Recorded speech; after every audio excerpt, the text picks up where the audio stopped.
The three witnesses we have before this committee today collectively pose, I believe, the single greatest threat to free speech in America and the greatest threat we have to free and fair elections. Yesterday, I spent a considerable amount of time speaking with both Mr. Zuckerberg and Mr. Pichai. I have concerns about the behavior of both of their companies. I would note that Facebook is at the minimum at least trying to make some efforts in the direction of defending free speech. I appreciate their doing so. Google, I agree with the concerns that Senator Klobuchar raised. I think Google has more power than any company on the face of the planet.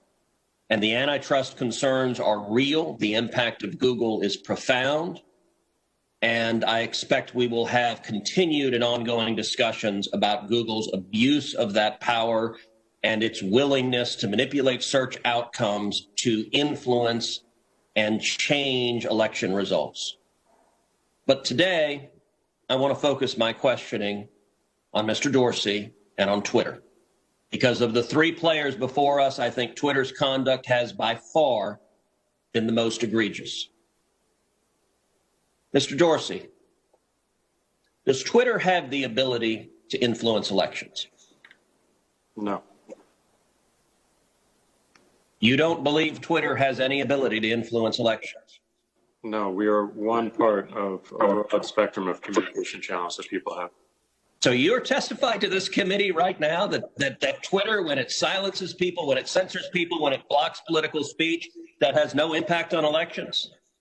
People have choice of other communication channels with which... Not if they don't hear information. If you don't think you have the power to influence elections, why do you block anything?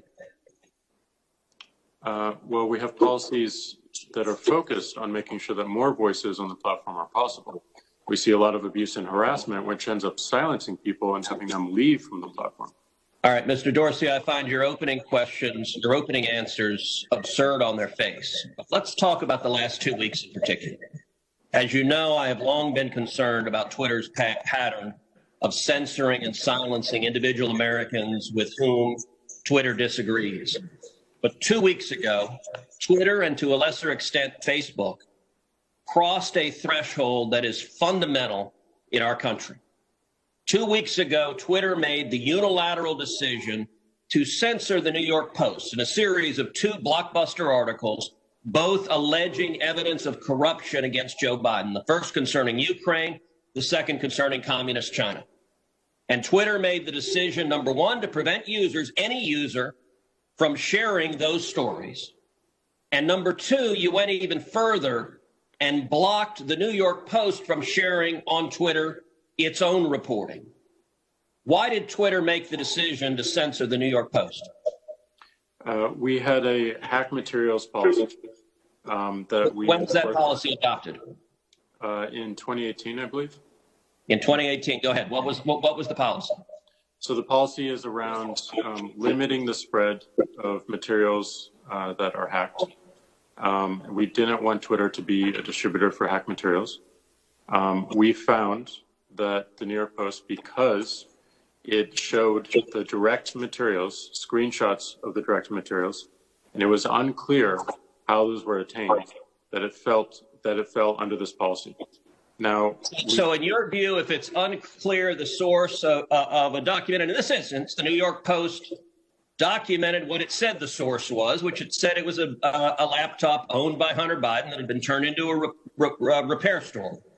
So they weren't hiding what they claimed to be the source. Is it your position that Twitter, when you can't tell the source, blocks press stories? No, not at all. Our team made a fast decision.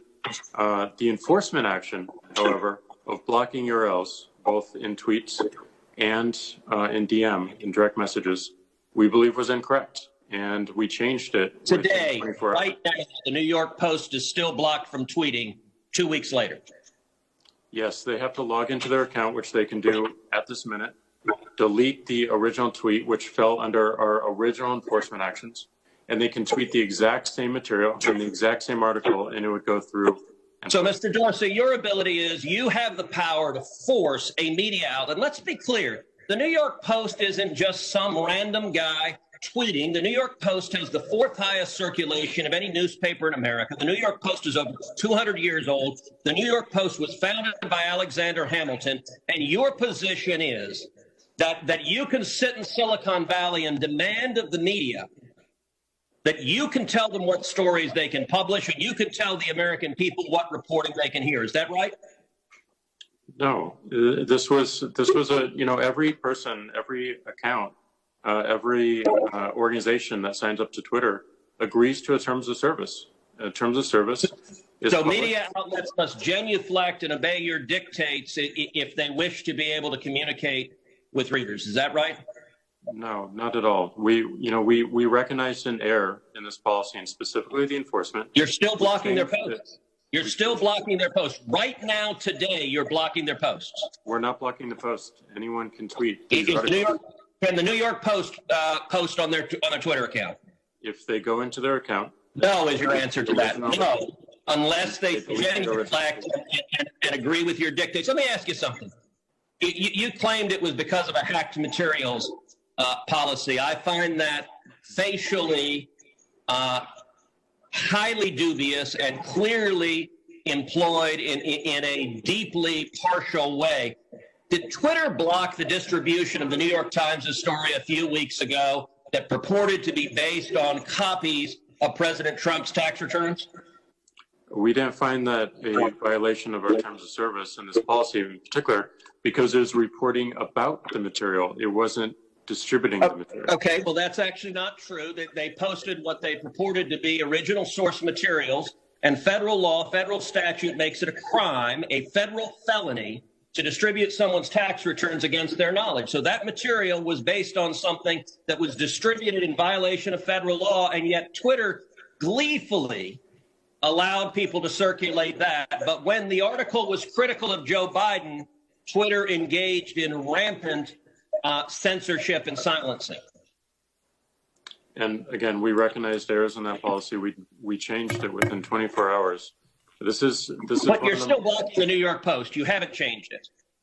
We have changed it. They can log into their account, delete the original tweet.